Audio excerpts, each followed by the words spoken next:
seems like the Pac-12 is pretty much dead. What happens, do you think, of those? Actually, let's first talk about the ACC. Do you think the ACC and Pac-12, or do you think the ACC gobbles up those last 4 teams? It'd be weird, but we all know college football doesn't make any sense now.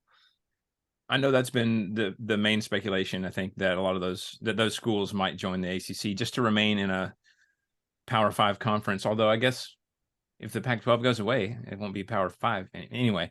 You know what I mean? So that's what I've seen a lot of people say for those. I've also seen that they might end up in a conference out west, like maybe the Mountain West. You know, who knows? Yeah, I saw that too. There's been a lot of conjecture going around, and at this point, I almost feel like we just need to get rid of the conferences and just go with like geographic divisions and just call it a day. Because at this point, you got kids, and we talk about football, and football is the moneymaker in college football. But what about the other sports?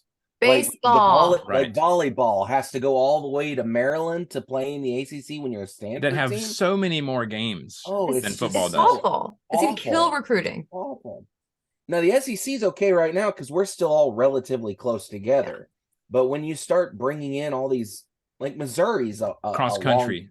I mean, that's practically cross country from Florida. But Oklahoma's going to be a hard one. Oklahoma's going to be rough. The whole conference alignment thing it's just the quest for more money is what it is. And the TV, I fully believe the TV executives are the ones that are really pushing this stuff, and I think that's kind of what's causing it to happen. Oh, it is 1,000%. Yeah, and there's gonna be repercussions. I don't know what they're gonna look like, but down the road, I personally was okay with the SEC expanding to. I'm old enough to remember when they only had 12 teams, and then we expanded to 14, and then now we've expanded to 16, and it's just like, why do you need so many people in one conference? We can have multiple conferences. It's okay. It's not a big deal. It's just it seems like a bad idea. It's setting a bad precedent. Money is what it boils down to, but I don't think that there's ever going to be an instance as long as the schools can control it. I don't think there's an instance where we go into geographic regions, because you're exactly right. It is broadcast rights that is what's driving this. And I did some research. The Big Ten has a 7-year, $7 billion contract with CBS, NBC, Fox that runs through runs through 2030. SEC has a 10-year, $3 billion contract with ESPN through 2034. Big 12, 6-year contract with $380 million annually with ESPN and Fox running through 2031. And the ACC has a 20-year contract, about $240 million with ESPN annually through 2036. And the CW will also carry 50 football and basketball games annually. The CW. So talk about planning ahead. 20 years. Good grief. It's wild. But the thing is, I JJ, you may not know, but I'm in the process of getting a sport law degree. So a big focus for me has been antitrust law. And that's honestly what has caused all of this to happen. In 84 is when the Supreme Court ruled with the NCAA versus the Board of Regents of Oklahoma, which essentially was a monopoly antitrust lawsuit with the Sherman Act, because the NCAA was trying to control all the broadcast rights, saying that you could only be on national TV as a school 6 times a year, right? And then everybody else got to be on it too. They were trying to divvy up more of the money across the schools and not just to the big programs that were going to get a lot of exposure. Well, Georgia and Oklahoma said, that's not fair, not so fast, my friend, and sued the NCAA for violations of antitrust law. And they won. And I could get into all of this boring jargon, and I promise that everyone's eyes would glaze over. But if you are interested in antitrust law, you should look it up, because it's a fascinating case. But essentially, they ruled it in such a way that it said that what they were doing was not illegal outright, but it was hindering competition, and they didn't have a good enough reason, saying like, hey, we're allowing a little bit of pro competition, so it outweighs the bad. They didn't have that. So they said, NCAA, you can do some things that maybe look a little sus on antitrust as long as there's more advantage than disadvantage. In this case, there's not. Now that ruling is what gave us like all of the issues with NIL and everything up until last year.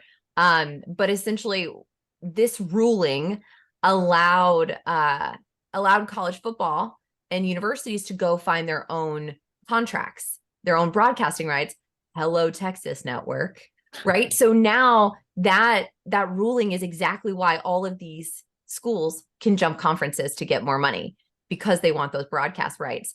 And the dissenting opinion of the Supreme Court justice that wrote the dissent, he basically said, hey, while this may make sense under law, this is going to be an issue in the future because it's going to start to professionalize amateur sports. And that's a huge point of contention, not only with this, but it's, we've seen it with NIL. You're just going to continue to see issues. And I don't really know what they can do, because under the law, it makes sense. But right now, I think it's going to put a really big stress on our student athletes. NCAA is going to do something. Don't know what. NCAA going to NCAA. NCAA is too busy telling kids they can't transfer schools to go be near their sick grandmother. Come on now. They have more important things to handle. That blows my mind. Because I thought the Pac-12 was fairly lucrative as a conference, but when you start throwing around really good brand, when you start throwing around billion with a B, I guess that kind of makes sense too. So good grief, man, it's just wild. It's wild when you look it up. And like I said, I'm really interested as these schools start to jump. If all of these big programs go to one conference, does that then start to violate other portions of United States antitrust laws? I think as we sit back and as we start to see this in years to come, we're going to see some lawsuits, and it's going to be fascinating how the court system handles this. Mm-hmm.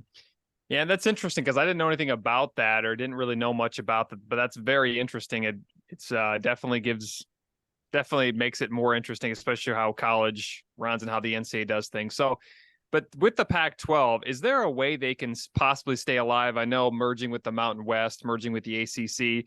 Is there a way like they could get a few teams for the Mountain West and maybe convince North Dakota State and South Dakota State somehow to jump D1 or something? This is what we call a mortal wound. You've lost everything when you lost those teams to the other conferences, and I don't see how the Pac-12 is going to be able to stay afloat after that unless they find a way to patchwork together a bunch of teams out west, or they're able to get like a couple Big 12 teams to slide over or something. But even then, like unless you get Ohio State and Michigan to fly over, I don't think you're going to be able to stay there. I think it's a bad deal. So you have Cal, Oregon State, Stanford, and Washington State left.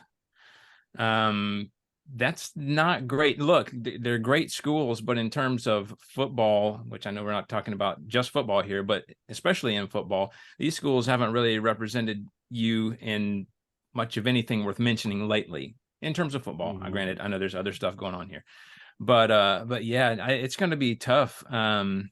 Getting other conferences to merge, maybe they could lure some of these, I say lesser in quotes, because I know there are good schools as well that you mentioned. I guess that's a possibility, but I tend to agree with Matt. I think Pac-12 is done. I think it's just kind of too far gone at this point. I agree. There's no money in it. There's really no benefit. It's not like, they've lost their rivalries, and that's what fuels so much of college football. Yeah. What's the point now? They're not even necessarily going to play each other, these rivals, every year. So, and that right there's the worst part about conference realignment is you are gutting decades, in some cases damn near centuries worth of, or a century's worth of rivalry games. Like Cal Stanford is the game. Like Washington State, was it the Apple Bowl or whatever they called it? I forget what it was called. Oregon State's known as the Civil War. Like there are families that's a tradition to sit down and watch those games. And now poof, because some people want to make some extra money, which I understand, but you've gutted it.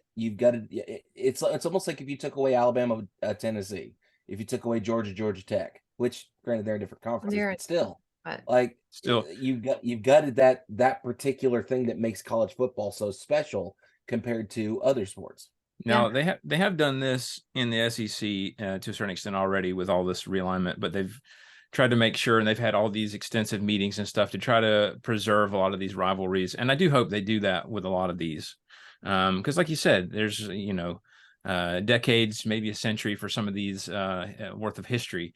And it would be a shame if it were to be lost because of just, realignment. I'm sure they could figure out a way to have these teams play each other every year in much the same way Georgia Tech plays, and a lot of these other schools do at the end of the season. The rivalries are just, I think, so special in college sports in general. I won't just say football because they exist outside of football as well. But for college sports, you actually as a fan have the opportunity to be a part of that family, right? Like you can attend that school or you can have a connection to that school. Whereas, yes, we love our pro teams. Absolutely. And we're going to watch them on Sunday and Monday and all of that. But the chances of us, playing for that organization or working for that organization is very, very slim. But to go to a university and to spend some really formative years there and be entrenched in that culture, those rivalries are so special. And so I agree. I hope that they make it a point to make sure that you can actually play your rival. But as we continue to see a push to play more in conference games or more ranked games, I just don't know that they're going to make it a priority, but I hope they do. Yeah, and it seems like pretty much all this comes down to is just making a few extra bucks, as Matt, you pointed out, just making extra bucks. It's a lot of bucks. It's a ton of bucks. Don't get us wrong. It is. But at some point you have to look at it and say, at what point are we willing to completely break the mold of what we have? And what is this going to do to the game? Yeah. And other sports too. Yeah, absolutely. So, yeah.